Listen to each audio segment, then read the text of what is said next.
Pipili kayo ng mapapangasawa, isa ang unahin ninyong tingnan, ha? Kung mabuti siyang anak. Yun. Hindi kung 36, 26, 36, dahil after 10 years, 36, 36, 36 na yan. Baka 42, 42, 42 pa.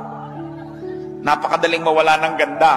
Kahit marunong, nabagok lang yan na amnesia, wala na rin niyang alam. No?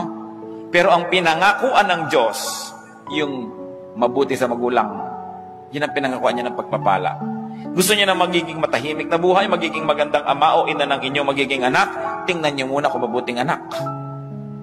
Kung pabalang-balang sumagot sa magulang niya, tapos pagkakaharap ka, akala mo bulaklak na hindi makalabit, naku, arte lang yan. Kung ang sariling magulang na pinagmulan niya ay kanyang susuwailin at di niya gagawa ng mabuti, makakaasa ka ba na magiging mabuti sa iyo yan? Titingnan ninyo kung mabuting anak. Yun ang una ninyong titingnan. Kasi may pangako ang Diyos sa mga mabubuting anak. At madadamay kayo doon.